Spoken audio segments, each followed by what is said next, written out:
নমস্কার। ফান্ডেজ নেচার কেয়ারের পক্ষ থেকে আজকের একটা নতুন বিষয় নিয়ে আলোচনা করব। বাঙালিদের একটা ট্যাগলাইন আছে, মাছে ভাতে বাঙালি, যেটা নিয়ে রীতিমতো আমরা বাঙালিরা গর্ববোধ করি এবং বিতর্কও আছে।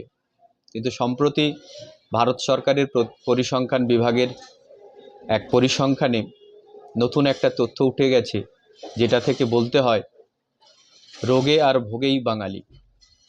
এটা কেন বলছে?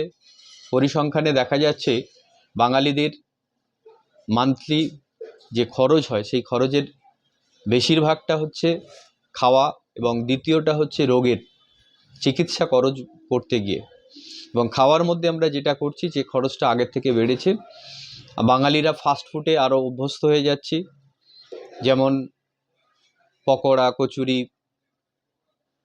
রোল, চাউমিন, হোটেল রেস্তোরাঁর যে ফাস্টফুডগুলো সেগুলোতে আমরা অভ্যস্ত হয়ে যাচ্ছি। তার সাথে চা, কফি, বিভিন্ন রকম সফট কোল্ড ড্রিঙ্কস, ঠান্ডা পানীয়, জুস, এগুলোতে আমরা অভ্যস্ত হয়ে যাচ্ছি। তার সাথে সাথে আমরা বিভিন্ন ধরনের প্যাকেজিং ফুড, বিস্কিট, কেক, এগুলো আমরা অভ্যস্ত হয়ে যাচ্ছি। ফলে আমাদের মাছে ভাতে বাঙালি আমরা নতুন করে তথাকথিত এই ধরনের অস্বাস্থ্যকর খাবারে অভ্যস্ত হয়ে যাচ্ছি।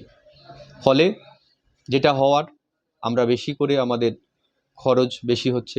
একটা প্রবাদ আছে যে যত বেশি খাবে, বিশেষ করে অস্বাস্থ্যকর খাবার, তাকে তত বেশি ওষুধ খেতে হবে, চিকিৎসার ব্যয় তার বাড়বে। ভারতের প্রতি বছর কয়েক কোটি মানুষ দারিদ্র সীমার নিচে চলে যাচ্ছে চিকিৎসার ভার বহন করতে গিয়ে। সেই রকম একটা সময়ে আমাদের এই পরিসংখ্যানটা সত্যি ভাবায়। তবে আশার আলো, আশার ব্যাপার হচ্ছে আমাদের এক বাঙালি, যিনি সবচেয়ে বেশি বছর বেঁচে আছেন এবং গত 2022 সালে উনি পদ্মশ্রী পুরস্কার পেয়েছেন, স্বামী শিবানন্দ। উনি 128 বছর বয়সেও ভালো আছেন। ওনার একটা ট্যাগ, ওনার একটা কথা, উক্তি, নো ডিজায়ার নো ডিজিজ, লোভও নেই, রোগও নেই। ফলে আমরা সবাইকে বলবো, আপনাদের খাদ্য খাবারের ব্যাপারে সচেতন হন, চিকিৎসার ব্যয় কমবে এবং মানুষ দীর্ঘদিন সুস্থভাবে বাঁচবে। নমস্কার।